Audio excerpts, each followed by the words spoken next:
Hey everyone, what's up and welcome back to the Shiny Raiko channel. Now today is going to be the last time I'm going to play this version of Pendulums, which is going to be the Magician route that I play. Now, the video is going to be really long, I apologize. And there are some of you who likes the long videos. I'm going to put in 2 combos at the end of the video, and I'm going to run through the deck profile, but there are certain things that I need to say before I even continue. Like, first of all, my deck build is very different from every Magician Pendulum player. The reason why is that I build my deck to counteract things that would normally completely demolish most Pendulum Magician players. First thing is, my version of the deck plays through Nibiru. 0% of other Pendulum Magicians play through Nib. Like, if they see a Nibiru, they automatically lose. So just think about this. You are going to see a meta card every single round of a tournament, and you don't have an answer to that? Like, this is why majority of Pendulum players lose unnecessarily. And I don't lose to Nibiru, not at all with the deck build. But shit does happen, this is Yu-Gi-Oh! Nothing always go according to plan. Now, I changed the deck in terms of, I took out Gendo. Not that Gendo was bad, I won every single duel I summoned it. But I don't want it to be under the illusion that I summon it every single duel. No, that's not the case. I didn't win every single duel. But when I saw it, I won. And the thing is, to Gendo, I had to do a combo to get to that point. While most persons, most decks nowadays, they just do 1 card and do an entire massive board. 2 cards, entire board. 3 cards, whoa. Crazy, right? So I don't want to be like, I'm going to actually show you a combo for 1 card that can be outed and put all hopes on it, because truth be told, if I'm not going to do the combo every single time, and if something goes wrong, the Gendo combo is almost dead. Like, getting to Gendo is dead, but when you see him, you win. Alright, so I'm going to go through the deck profile. I'm going to run through it. There are not that many big changes. You play triple double Iris, self-standard, triple Oath Dragon, standard again.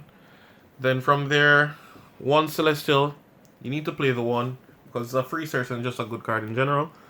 Actually, you don't need to play it, but it's just good to have in a lot of scenarios. From there, you play triple Harmonizing. Think of it, this is not mandatory, but it's actually nice in a lot of scenarios. Triple Harmonizing, then we have White Wing and double Tuning Magician. In the next build, Tuning Magician will be required to be played at 3. It's going to be a completely different combo-based deck, and it's like a 1-card combo that I'm going to show you guys. Moving on, triple Revolution Dragon and triple Dark Worm. Self-expander on all of those. Of course, we played Double Gate Zero, and to go with Double Gate Zero, we have Double Luster Pendulum. If you're going to play 3 Dark Worm, you should play 2 Gate Zero. I don't know why persons play the 1. I've been through many tournaments where I completely regret playing 1 where I shouldn't have listened to a soul, but I have extremely bad luck. So maybe you guys' luck are better than mine. Gate Zero isn't even that bad of a card when you're drawing because it's a scale 0 and it's a level 7, so it has a lot going for it. I could, like, things that I need to explain. I cut Arc Rebellion Dragon. Now you might be like, why? You needed it in desperate positions. But the thing is, the mere fact that I needed it in a desperate position was bad. It's never allotted to anything when I draw it, in terms of, it's a level 7 monster, I might not even use it for the specific combos that I do. So it might not even matter. And then, if I put it in scale, I can't bring back Tuning Magician, which where the whole deck relies on. This is the entire reason why you play Pendulum Magicians. So it was a lose-lose situation, because even when I drew it, I lose, because it just didn't do enough. Where the double luster is more of a necessity, where you play 2 and you push even further. And that rounds it up for all the monsters. For all the spells, we have triple Duelist Alliance, one of the MVPs of the deck.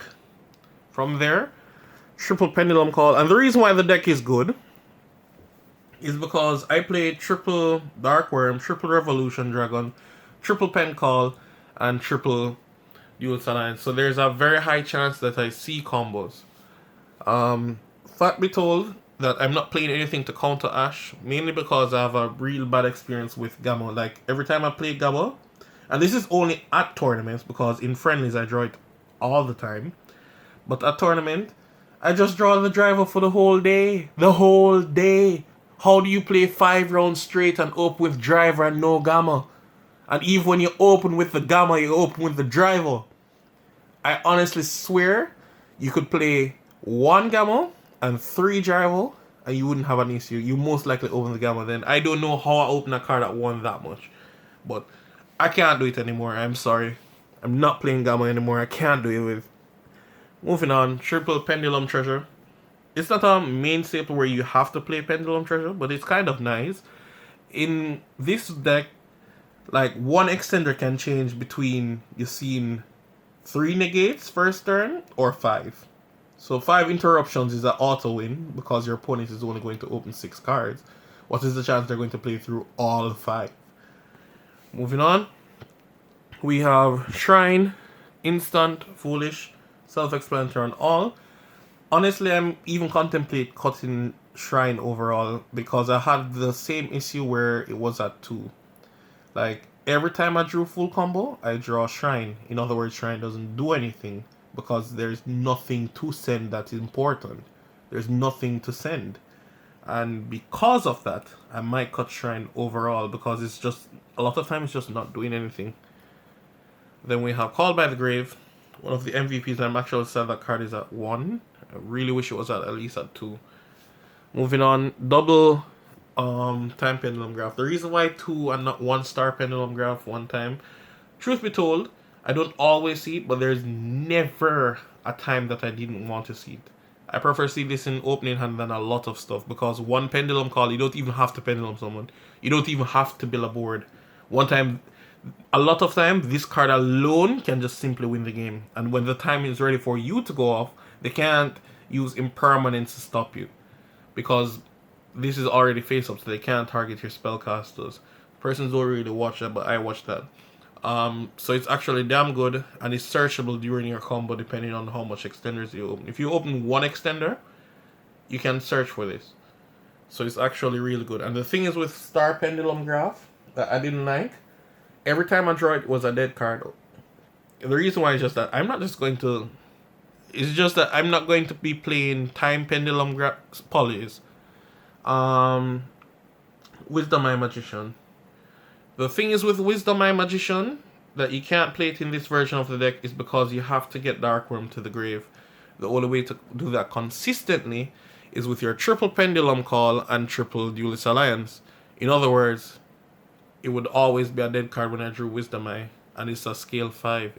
It's in no man's land. So if you're thinking that why I don't play it, I can't, because it can't destroy itself. It's going to be stuck at a scale 5, which is very uncomfortable. It can be changed out the next turn, but I don't even know if I might pen call again the next turn. So you can't play it. You can't even say, hey, let's put pen call to 1 and play Star Pendulum Graph and play triple Chronograph Sorcerer. The reason why you can't do that either is that Chronograph is not mandatory searchable off your opening hand. You're not going to always be able to do that combo. And the mere fact that you're not going to always be able to do it, you can't rely on inconsistency. So that wraps it up for all of that. And then you're going to have persons ask, why I don't play Joko? The reason why is this deck is specifically built so that you put up Apollosa before Pendulum Summon. And that's the whole point of the deck. You see, if you don't get the Apollosa up first, the Nibiru is going to grab your entire board. And persons becoming to realize this more and more. That's why Pendulums lose. This is why you won't see Pendulums in top tier table. Because they're playing it wrong. Because majority of their deck doesn't have anything to do with Nibiru. And it's the card is that going to absolutely gut them, kill them mercilessly. And you have to play something to deal with it. And you have to make it Apollosa first. That's the most consistent and easy way to deal with it. Going into the extra deck, not going to take long. 1 Restrict for the instant fusion. Vortex We have Iggy Azalea, apologies, Dragite, and Savage Dragon. One thing to note with Iggy, none of Iggy Azalea's effects are hard ones per turn. This might not sound important, but the mere fact that any of your Lust or Pendulums can always go into a Pisty and Monster Reborn it and go again to summon and pop. Like, you can get this effect off like 3 times in one turn. Please be reminded, you play 3 copies of Revolution Dragon. None of Revolution Dragon effect is hard ones per turn, neither is Ignisto. So you can essentially pull out all 3 Luster Dragon, even 5, because you can play the other Draco Slayer and pull them from the deck. So it's a machine in this deck. It's a total unit. Alright? You get a lot of advantage from it. Next up is Dweller and Absolute. I don't actually summon Dweller that much, but the thing is to it, like when I was playing Joker, the Joker, what I would have done if I'm not able to make Apollousa. Actually, I'm just going to say it straight. You see, because you play Joker, you can never summon Apollousa before you Pendulum summon. So what used to happen to me in tournaments is that every single time I drew Joker in opening hand, and when it was at 1, and I drew it often, I don't know why, and I can't draw the cards that are at 3. I got Nibirued and I lost that duel. Simply because I opened Joker. So in other words, it was bad for the deck. But the thing is to it, if you open Pen Call Darkworm plus Joker, you can always just Pen Call Darkworm, get your Joker, and just clutch there into a Dweller. No meta deck can OTK you through Dweller. The thing is that they have Gamma in their opening hand, and as soon as they draw, I'm going to Dweller. And if they have Gamma, you're going to lose the entire duel. But if they don't have Gamma, you're guaranteed to live, and you'd guarantee half OTK for the following turn. You'd have ammunition for days for them. For the Link 2s, Cross Sheep, IP, and Hulk. Self-explanatory and all. I'm genuinely contemplating playing 2 Hulky Fibrax. It's actually that good. And then we have for the Link 3s, Nightmare Unicorn and Double Selena Gomez.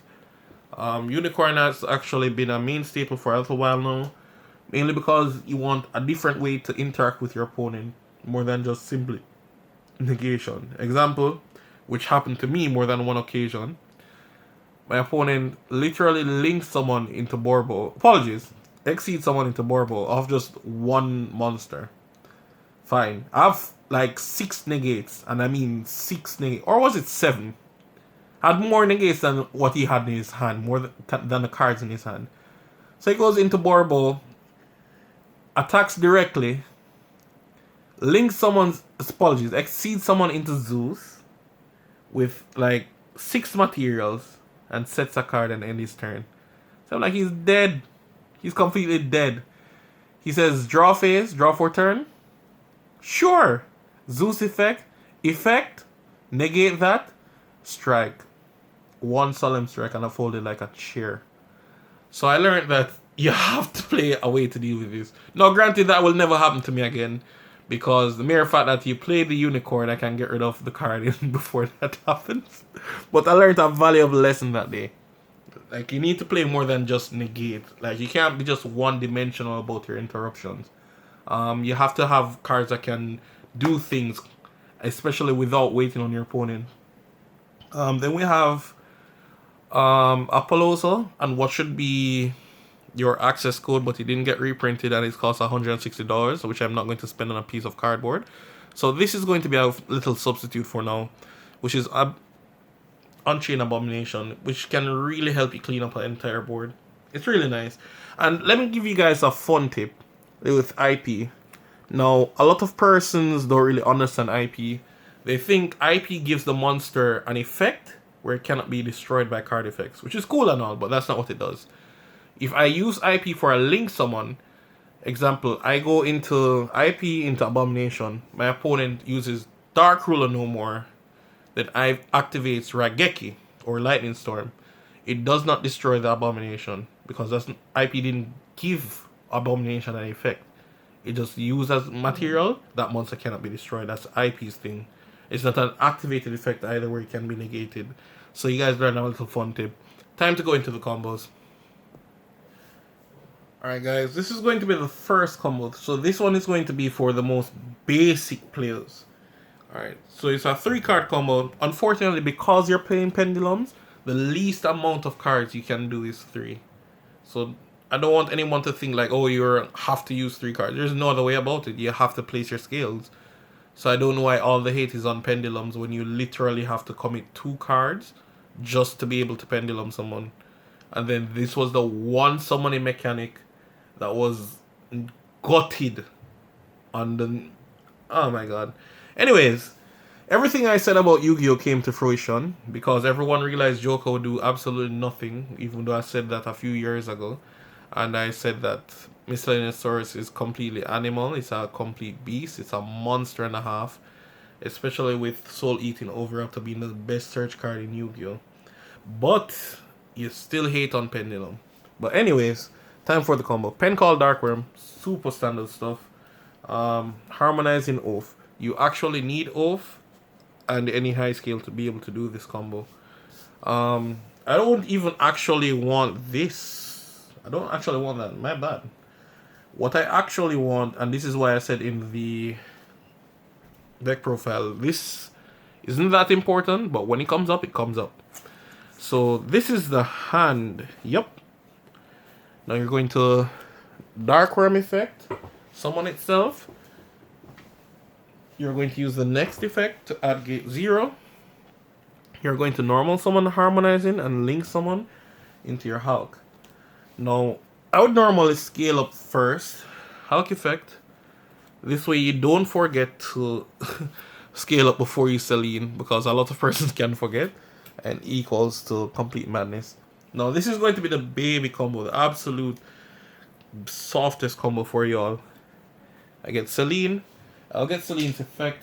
I'm going to put 3 counters on it. There's Pen Call in the grave plus your 2 scales. So you're guaranteed 3. You are going to use Selene's effect. Monster Reborn, your Tuning Magician. And you get to link someone using both into your Apollozo. This is how you beat Nibiru. This is why I don't get Nibiru anymore. And even if they were to Nibiru me early, because this is the 6th summon, I don't care. You have your Pendulum summon, I can completely build an entire board of at least 5 interruptions after getting Nibiru. So I'm not going to be pushed out like a little bitch.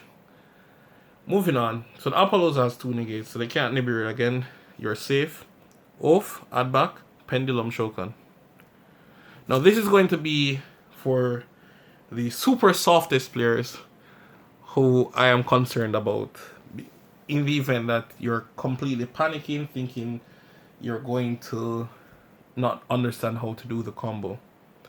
So we'll get the harmonizing effect of the Pendulum summon. And we'll bring this, which is perfect. Use Tuning Magician effect to pull back. I'm going to show you like the most basic play.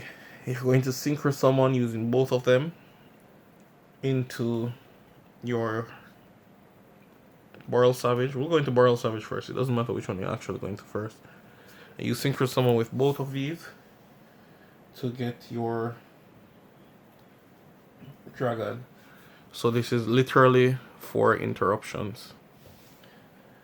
So of your basic combo, 4 interruptions. Now I'm not going to say you're going to win a duel off this. I've seen persons lose with more interruptions than this, but I'm saying this is the most basic board and it can literally outright win you a duel. I'm not even playing. A lot of persons get gutted by simply this. Now I'm going to show you a different way to do this combo. Alright, next version to the same combo, we're going to have Pen Call, Darkworm, and Celestial. You're going to Pen Call, Darkworm, usual stuff. You know, add these two. I swear I'm going to end up one of these days getting Darkworm or Pen Call and getting hit. Darkworm effect to add its special itself, and next effect to add gate 0. We're going to scale up early, normal summon harm, and link into our Halki Fibrax.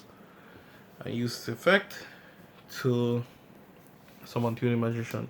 Now, a lot of persons are going to ask me, like, is this always going to be the play. This is always going to be the play. Do you want to get Nimrod or not? Because on Pendulum Summon, there's nothing that's going to stop it. We would need Electromite to stop that. But apart from that, if Nibiru has friends, you're going to lose out entirely no matter what. You're going to have to call their bluff if you suspect that they have Imperm plus Nibiru or Effect Veil plus Imperm. You can just end early and let them try grab the Apollosa only. And then Pendulum Summon after they do. Because they would have to accept that you would have the 2 negate interruption. But even then, if it's Effect Veiler, they have to do it. If it's Impermanence, they can just wait on their turn. But you have to do this. It's not really an option anymore at this point in Yu-Gi-Oh! You'll get your Celine. She'll have 3 counters. Effect. Monster Reborn. And we're going into Apollos again. I prefer to work on the left. Captain America was always right. Oath, add back. And it's time to Pendulum Summon. This time I'm going to do it a little bit different. You can get your interruptions regardless. I'm just going to do it a little bit different. You're going to exceed someone into your absolute. And then from here, you link both of these into IP Masquerena. Now you might be like, this is completely asinine. This board isn't going to do shit. First of all, I made a fatal error. Some of this in defense. Shit happens. From here, you have a total of 5 interruptions. Now you may not see it, but just watch. On your opponent's turn, Apollosa is 2 negates. IP's effect, link off with both. Sorry, both of them actually go graveyard. Summon your unicorn. Now, here's how you're going to set the chain. Absolute is going to be chain link 1. Because Vortex can actually miss timing. Then you're going to put unicorn as chain link 2. You're going to pitch a card from your hand, or I don't care what it is. Shuffle in a card. Chain link 2 resolves, you get your Vortex. Vortex effect. It bounces back a monster to hand. So they can't just raw attack over your Apollosa first. They have to face down the negates. And then on top of it, your Vortex is going to still have a negate. I'd recommend shuffling in this. And that's 5 interruptions in total. Because persons always forget that Vortex can actually bounce a card. Because you hardly use that effect. I'm going to show you the last version for this combo. It's a little bit risky. Alright, so version 3 of the same combo. So I've already shown you 5 interruptions with just the 3 card combo. And I'm going to show you a different way to set up your board. So you're going to pen call Dark Mass per normal. And you're going to need oath. You know, funny enough, persons always be like, yo, you have to use 3 cards. Bruh, when Electromite was legal, I could have done this with 2. Plus, I would have gotten a card out of it. But here's what it is. Pen call plus Dark Worm. You're going to add the usual suspects. I swear I'm going to eventually get these cards banned. Dark Worm effect. Your next effect. Always recommend to scale up first because you have to do it. It's not like it's optional. But you don't forget to scale up before you summon the Selena Gomez. So you're going to go Hulk effect, summon tuning, and then you're going to go into Selena Gomez. Now this is for the brave. This is for the strong of heart. You're not going to use the Celine's effect to Monster Reborn as yet. You get the 3 counters, they're there. But from here you're going to use Oath to add back your Harmonizing. And you're going to Pendulum Summon. This is just on the variation of how you want your board to be. You're going to exceed with both. And you're going to go into your absolute. Am I going to go into absolute? Yes, I am. Using both absolute and harmonizing. I'll go into. Let's see what I'm actually going to go into. Because I simply forgot. I'm pretty damn sure it's going to be IP. So you're going to go into your IP. You're going to get Vortex Effect to pull back. And from here, you will get your... Apologies. Use your Celine Effect to Monster Reborn. And tune in Magician's own effect to Monster Reborn. And then you'll synchro with both into your Randy Savage. Equipping your Halky Fibrax. Actually, my bad, you weren't supposed to do this early. You're actually supposed to summon Apollosa first. This way, if you summon Apollosa first, all that happens is just that you get Celine down here, so that's more negates. That's all. That's the only big difference. And the barrel is a little bit bigger.